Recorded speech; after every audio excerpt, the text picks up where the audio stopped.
안녕하세요. 리논부입니다. 오늘은 항상 말했던 파이어에 대해서 이야기해 보려고 합니다. 파이어에 대해서 알아보기 전에 구독과 좋아요를 눌러주시면 감사하겠습니다. 파이어란 무엇일까요? 경제적인 자유와 조기 은퇴의 앞글자를 딴 합성어입니다. 경제적인 자유를 달성해서 조기 은퇴하려는 현상을 파이어 운동이라고 합니다. 파이어는 가장 소중한 자산인 시간을 되찾기 위해 코로나 이후 붐이 일어났습니다. 결국 생활비를 벌기 위해 일할 필요가 없는 수동적 소득을 충분히 확보하는 상태입니다. 수동적 소득을 확보한 상태에서 조기 은퇴를 할지 그대로 회사를 다닐지는 필수가 아닌 선택이 되는 것이죠. 수동적 소득, 패시브 인컴은 노동을 하지 않아도 발생하는 소득입니다. 배당 소득이나 이자 소득, 부동산 임대료나 저작권료, 로열티 등이 포함됩니다. 그럼 왜 파이어를 해야 할까요? 첫째, 가장 소중한 자산인 시간을 되찾기 위해서입니다. 직장 생활을 하여 출퇴근 시간까지 포함하면 오전 8시에서 오후 7시 정도까지 회사에서 보내야 합니다. 야근도 해야 하고 주말 출근을 강요당하는 경우도 많이 있죠. 내 아이들과 보내는 시간을 실질적으로 하루에 2시간에서 3시간 정도밖에 되지 않는다는 겁니다. 예전 선배들의 경우 얘들 어떻게 크는지 모르겠다 하는 이야기를 자주 하였죠. 가장 소중한 자산인 시간을 내 가족들 또는 의미 있는 곳에 시간을 보내고 싶기 때문입니다. 둘째, 회사에서 노예로 살지 않아도 되기 때문입니다. 우리는 어렸을 적부터 공부 열심히 해서 대기업에 취직하는 게 가장 좋은 모델처럼 학습되어 왔습니다. 하지만 대기업에서 회사 생활을 하다 보니 나는 큰 공장의 부품이라는 생각을 하게 되었습니다. 나의 가치관과 맞지 않은 행동을 하여야 하고 그 조직에서 성공하기 위해서 회식을 가야 하고 상사들의 불합리한 언행이나 업무 지시도 참아야 하는 일들이 많아졌습니다. 그 일들을 참고 50살까지 한다고 해서 현재의 상황이 달라질 수 없을 거라는 걸 선배들을 보며 느끼게 되었습니다. 그래서 저는 회사에서 노예로 살지 않기 위해 파이어를 꿈꾸게 되었습니다. 마지막으로 자유를 가질 수 있기 때문입니다. 자유는 시간적 자유, 경제적 자유, 관계적 자유 세 가지를 모두 뜻하는 것이라고 합니다. 파이어에 도달해야 내가 쓰고 싶은 곳에 시간을 쓸 수 있고, 내가 조금은 더 가치 있는 곳에 돈을 쓸 수 있으며, 내가 만나고 싶은 사람들만 만날 수 있는 행복한 삶을 살 수 있기 때문입니다.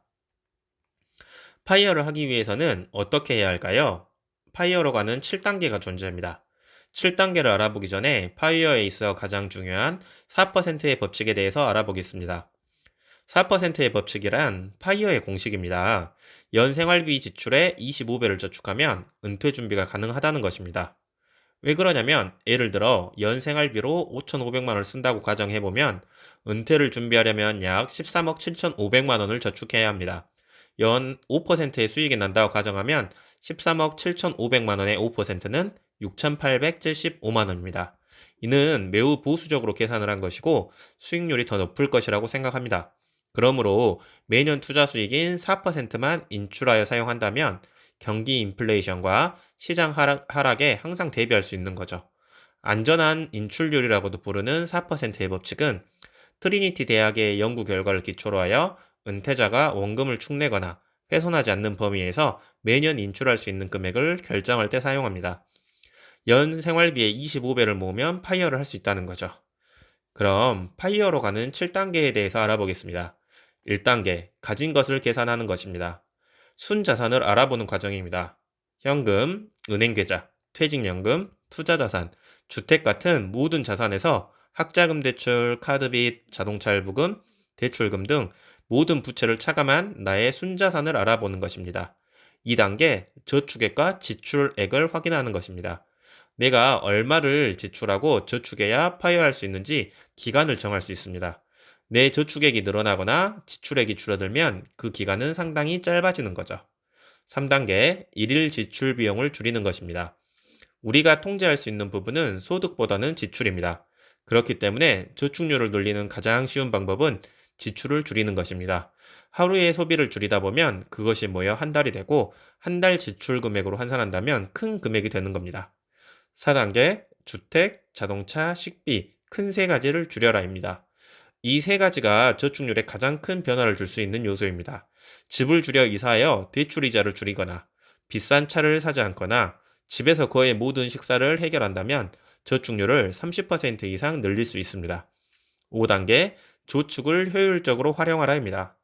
은행 계좌에 그냥 넣어두는 것이 아니라 고금리 부채를 상환한다든지 인덱스 펀드나 다른 펀드에 투자를 한다든지 부동산을 구입하는 등 돈을 활용해 최대한의 수익을 내야 합니다. 6단계 소득을 늘려라입니다.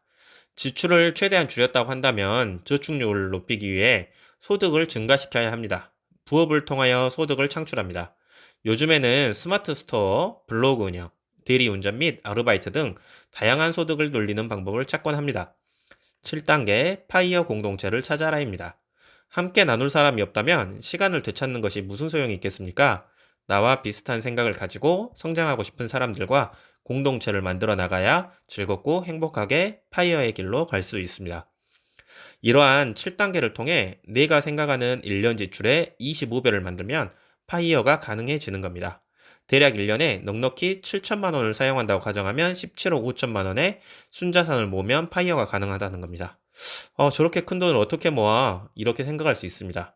그런다고 한다면 1년 생활비를 5천만 원으로 줄이면 12억 5천만 원이면 되는 것이고 4천만 원으로 줄이면 10억이 되는 겁니다. 가장 중요한 건 내가 나의 소득과 지출을 나의 통제권 안에 넣어둔다는 게 중요합니다.